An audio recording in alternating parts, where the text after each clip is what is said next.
Good day everyone, we are the Awesome!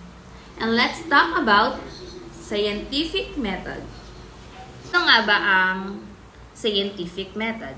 Scientific method is a process of objectively establishing facts through testing and experimentation. Scientific method uses a series of steps to create or test a knowledge. Ano-ano nga ba ang steps when creating a scientific method? First, make an observation. In our case, mag-experiment tayo ng lava lamp.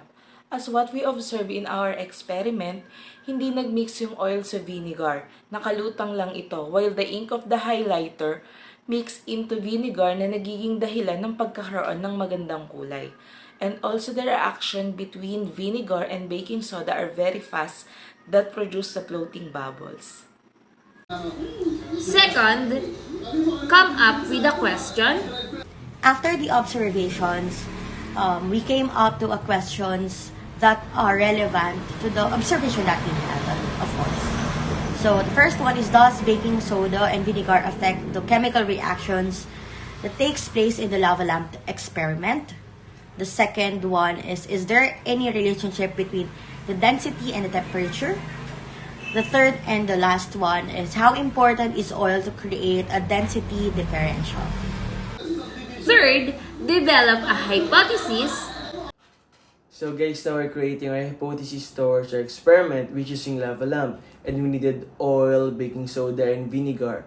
And we believe that if we mix these items together, it will give us the lava lamp effect that we want, with the oil floating and the vinegar and baking soda having an interaction that will create carbon dioxide bubbles. Then we will have the lava lamp that we want and we are trying to do. So let's do it na. Fourth, conduct an experiment. Fourth, test our hypothesis by creating an experiment. Prepare some glass, olive oil, vinegar, food color or highlighter, and baking soda. First step, in an empty glass, put a tablespoon of baking soda, then put an olive oil hanggang makalahati yung baso. In separate bowl, we need to create a mixture of vinegar and food color. Fourth step is pagsamahin yung dalawang baso.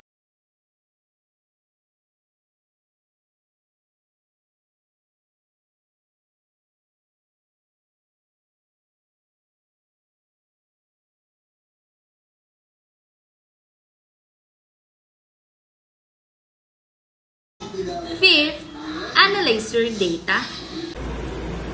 In the first experiment, oil and vinegar do not mix for two reasons. First, oil is not affected by polar liquid, like vinegar, because the molecules oil are not affected by polar molecules. Like those in vinegar, oil is hydrophobic, which means it does not mix with polar liquids. Second, due to their different densities, vinegar is heavier than oil. This causes the vinegar to fill half of the bottle while the other half is filled with oil. And sixth, draw a conclusion.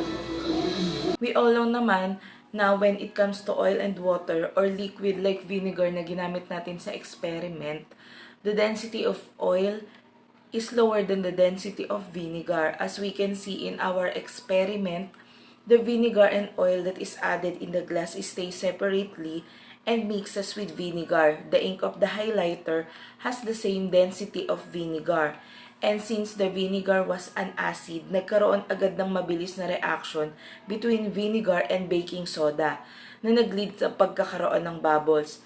And because vinegar was also denser than oil, nag-sink ito until nag-burst yung bubbles, and that bubbles are called carbon dioxide gas bubbles. Nakalutang lang yung bubbles because they are less denser than vinegar. Depending on how acidic is the solution is kaya nagkakaroon ng changes of color at some part of our experiment.